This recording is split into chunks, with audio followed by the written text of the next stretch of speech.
à leurs subordonnés ou d'accorder un traitement préférentiel pour toute religion. Il suggère même que la non-application de cet article pourrait se traduire par la cour martiale. Alors, les musulmans, eux autres, puis le Hamas, qui ont pris le contrôle des États-Unis, ben, eux autres sont pas inquiétés parce que c'est tout fait sous le couvert des accommodements raisonnables. C'est comme ça que tout est en train de basculer vers ce monde de ténèbres. Le résultat de la promotion de Weston était que la question retienne l'attention. Dans un suivi, Weston a déclaré à Fox News que l'armée avait besoin de commencer à poursuivre les chrétiens qui ont partagé leur foi.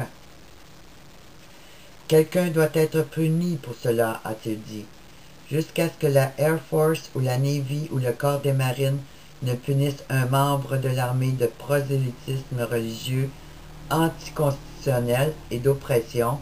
Nous n'aurons jamais la possibilité d'arrêter cet horrible, horrible comportement déshumanisant.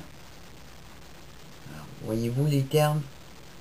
Horrible, horrible comportement déshumanisant. Puis on nous dit que c'est du prosélytisme religieux anticonstitutionnel, alors que la Constitution des États-Unis est basée sur les principes bibliques. Alors, on nous ment en pleine face.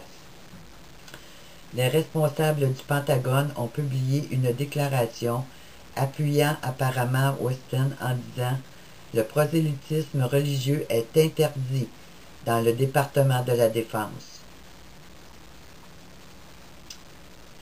Weston, selon Todd Thorne de Fox News, a dit aux responsables lors de la réunion que les troupes américaines qui évangélisent sont coupables de sédition et de trahison et doivent être punis par centaines si nécessaire.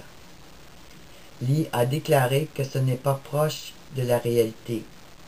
L'article du Washington Post a été l'un des articles les plus terribles, odieux et mensongers que j'ai jamais lus, a déclaré Lee.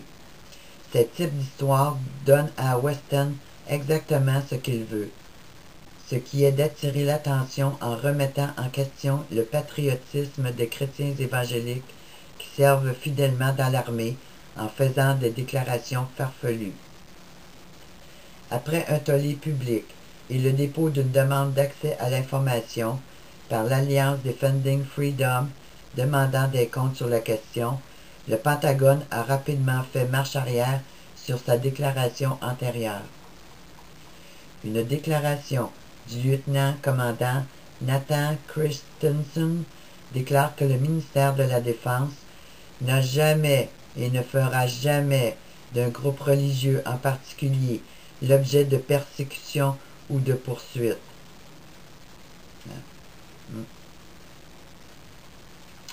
La déclaration de Christensen a poursuivi en disant « Le ministère de la Défense fait accommodement raisonnable pour toutes les religions et célèbre la diversité religieuse des membres de notre service. »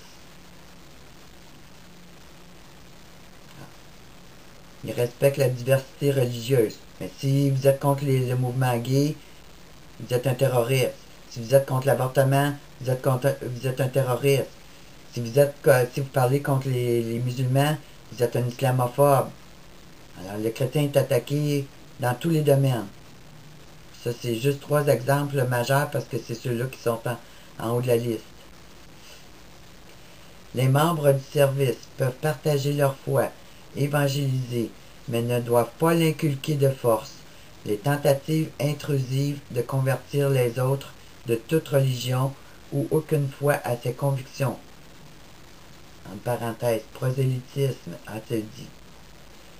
Le MRFF mise l'accent sur la collecte d'appui. Nous sommes attaqués, dira une dépêche électronique le 3 mai, provenant du MRFF. Blogs de droite et fondamentalistes, ainsi que les sites de nouvelles, ont commencé à attaquer impitoyablement le MRFF, mentant sans vergogne sur les politiques mises en place pour protéger la liberté religieuse et tout membre des services religieux.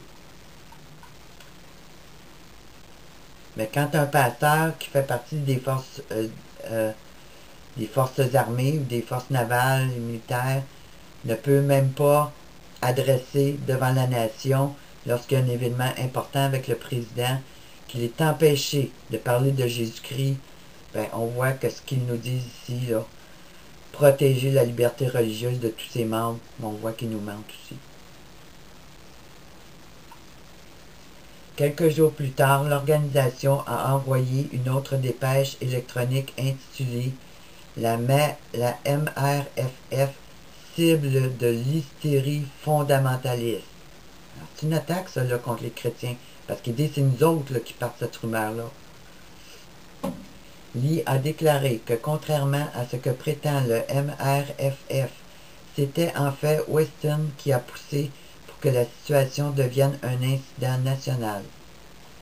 J'ai une copie du document de l'Air Force juste ici, a déclaré Lee. Ce n'est pas encore officiellement sur papier, mais tout le monde a lu cela depuis août. Il s'agit d'une réglementation assez standard qui tente de couvrir toutes les bases. Il a continué pour dire que la réglementation est en cours depuis des années et qu'en apparence, elle semble plus ou moins inoffensive. Alors, on minimise. Il s'agit en fait d'une assez bonne réglementation, a déclaré Lee. Tout ce qu'il est dit est qu'une personne à la direction ne peut pas utiliser sa position pour contraindre une personne à changer leur religion.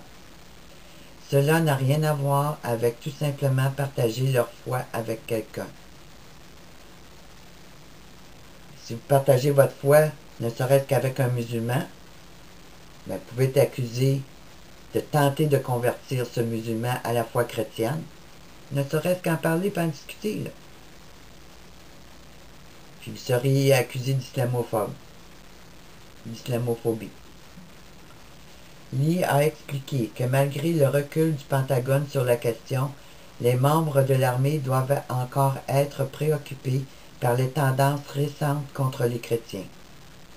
Bien que cette question est une affaire sérieuse et que nous voyons de plus en plus s'installer dans l'armée une mentalité s'opposant au christianisme, ce document ne fait pas ce qui a été revendiqué par Mike Weston. Lorsque la vérité sera révélée à ce propos, il passera plutôt pour un imbécile. Lee a également appuyé sur la question de savoir pourquoi l'armée est en réunion avec Weston. Weston n'est pas un consultant pour l'armée, a déclaré Lee. Alors, je mettrai le lien pour trouver l'article sur la page où se trouve la traduction. S'il vous plaît, répandez l'information. Les temps avancent rapidement. La persécution de chrétiens arrive en Amérique. Et vu que ça vient du président Obama, ce faux messie, cet antéchrist, ben, la persécution là, va avancer grandement dans les prochaines semaines et les prochains mois. Puis tous les chrétiens, là, ils vont être sous attaque partout sur la planète Terre. Alors à bientôt.